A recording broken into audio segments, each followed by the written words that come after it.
Assalamualaikum warahmatullahi wabarakatuh.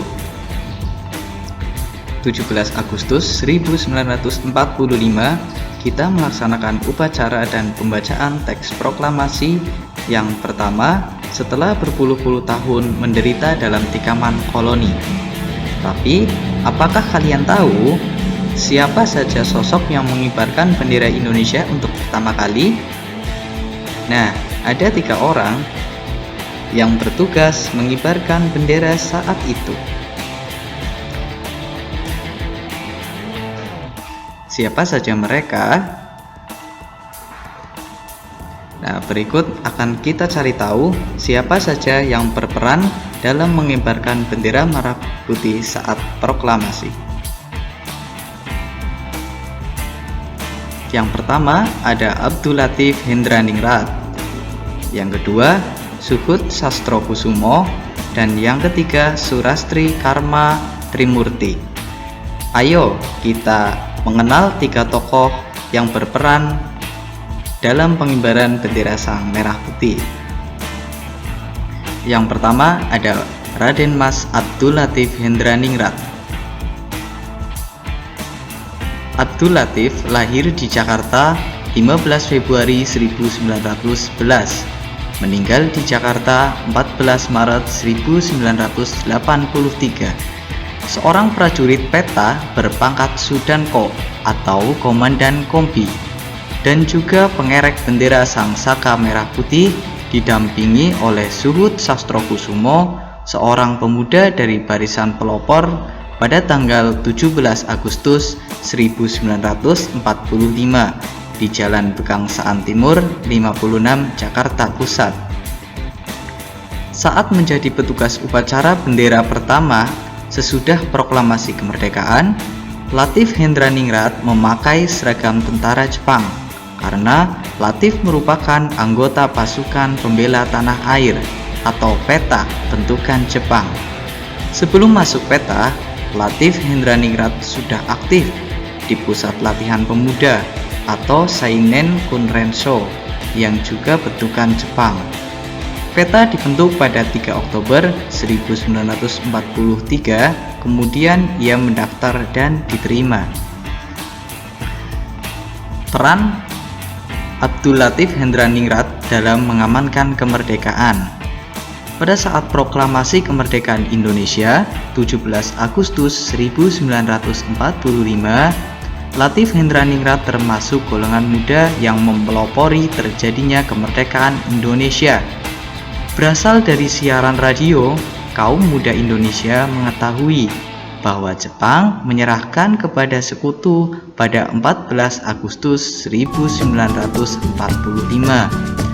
Para pemuda menuntut Soekarno dan Hatta untuk mempercepat kemerdekaan Indonesia. Namun, Soekarno menolak karena masih menunggu realisasi janji dari Jepang yang akan memberi kemerdekaan kepada Indonesia dalam waktu dekat.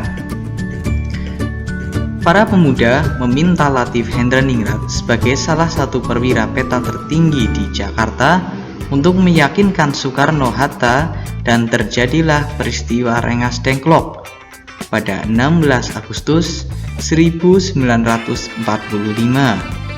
Pada saat itu, Latif Hendraningrat menjadi orang PETA yang paling bertanggung jawab atas keamanan Jakarta pada saat itu. Ia menggantikan tugas atasannya, yaitu Kasman Singodimedjo. Kemudian, pada 17 Agustus 1945, anak-anak muda berdatangan menuju lapangan Ikada. Mereka mendengar bahwa di sana Soekarno-Hatta akan menyatakan proklamasi kemerdekaan Indonesia. Namun, sesampainya di lapangan Ikada, tentara Jepang sudah siap dengan senjata lengkap.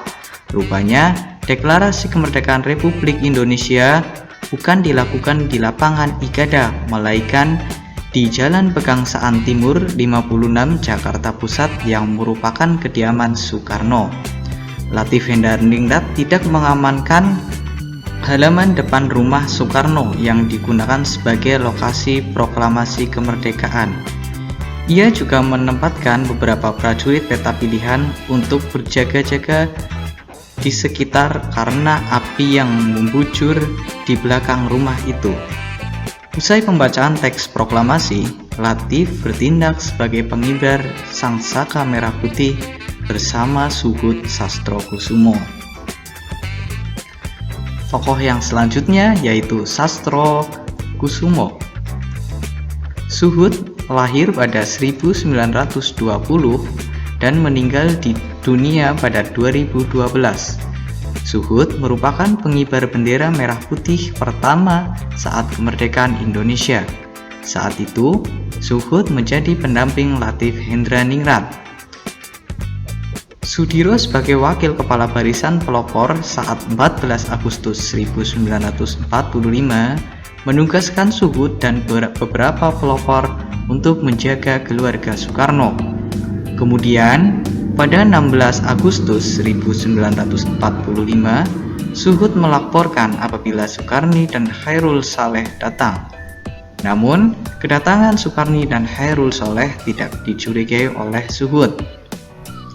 Pada 17 Agustus 1945, Sudiro memanggil para pembantunya untuk menyebarkan luas berita bahwa akan ada acara penting di kediaman Soekarno.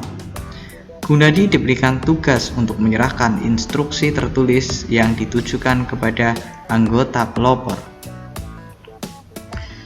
Suhud diperintahkan untuk menyiapkan tiang bendera.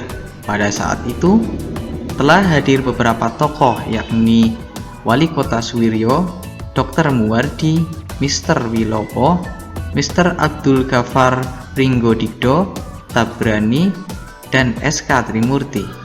Acara proklamasi kemerdekaan Indonesia diawali dengan pembacaan proklamasi oleh Soekarno disambung pidato singkat, pengerekan bendera merah putih, sambutan Suwiryo, dan sambutan Dr. Muwardi. Soekarno membaca naskah proklamasi yang sudah diketik oleh Sayuti Melik dan ditandatangani Soekarno-Hatta. Kemudian dilanjutkan Soekarno berpidato tanpa teks dan dilanjutkan dengan berdoa. Trimurti awalnya ditunjuk untuk melakukan pengibaran bendera, namun Trimurti menolak dan mengusulkan untuk dilakukan oleh prajurit. Latif Hendraningrat yang masih memakai seragam peta dan didampingi dengan Suhud, pengibaran bendera merah putih tersebut diiringi lagu Indonesia Raya.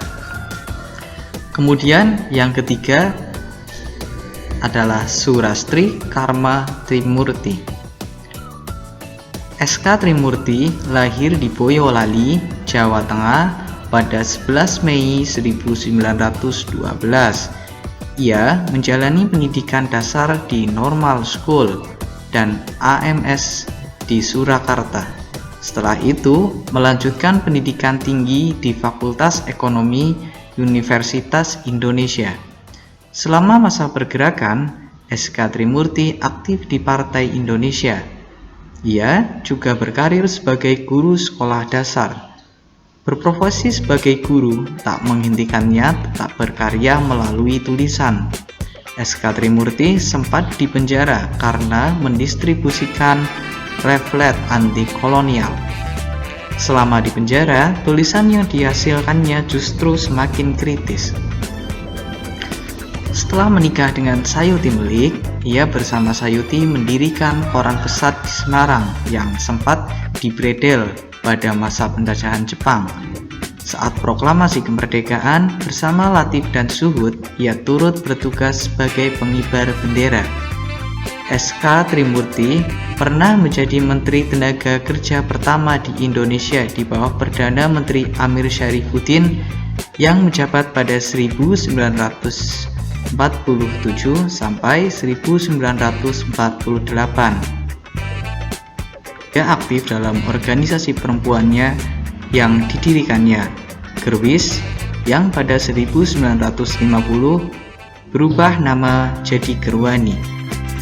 SK Trimurti pernah dipenjara karena tuduhan Gerwani dekat dengan Partai Komunis Indonesia. Nah, itu tadi 3 tokoh yang berperan dalam pengibaran bendera merah putih pada proklamasi 17 Agustus 1945. Bagaimana? Kalian sudah belajar sesuatu hari ini melalui video yang telah kalian tonton? Jika sudah, silakan kalian tekan tombol like dan subscribe. Terima kasih. Assalamualaikum warahmatullahi wabarakatuh.